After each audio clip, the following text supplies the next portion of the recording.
Hey, how's it going everyone? It's Xzazerx here, and today I got a pretty sweet game because it's actually a pretty massive comeback. I spawned in late and I got 2 kills early, but then, as you can see, this is the start of my MOAB streak, because this is going to be part of my MOAB with every gun series using the AA12 today. And actually at the start of this I had 100 points and the guy in first had 850, so down by 15 kills with not many left for him and a lot for me, and I'm able to come back. And part of the reason is this is a free-for-all spot, which may seem like deja vu for some of you who watched my P90 MOAB in this series. I do pretty similar tactics in both of those videos, and this just goes to show how consistent this spot can work, and if you have a good close range weapon, how it can be really effective to just patrol this area, spray people down. And if you're going for an AA12 MOAB, because I know they're sometimes hard to get, going for them in free-for-alls actually can work, because people get pretty mad when they get killed by an AA12. And if you're playing some other game types where the spawns are less predictable, then it can be hard to control everything. And in free-for-alls, I find the spawns to be very predictable. They are chaotic, but within that chaos there is predictability, which helps me do well.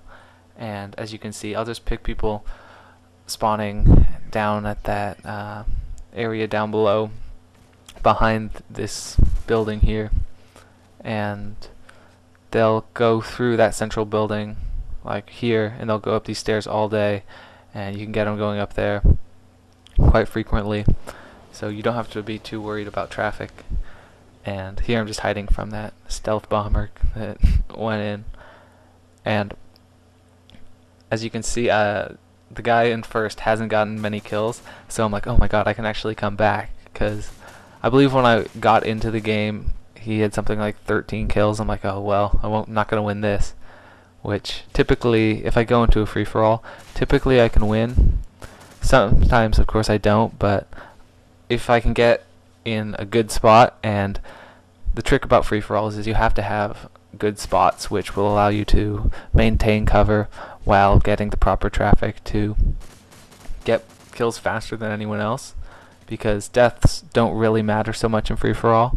It's always fun to try and keep a low death count. I was about to say low KD, but yeah, it's just really all about getting as many kills as you possibly can, and typically that goes hand in hand with that not getting many deaths, because in terms of traffic, you're gonna want to kill all traffic that comes your way, because every time you die, that's just one engagement that could have counted towards a kill, towards winning the game. So you have to be very careful to try to not die. And oh my god, that was close.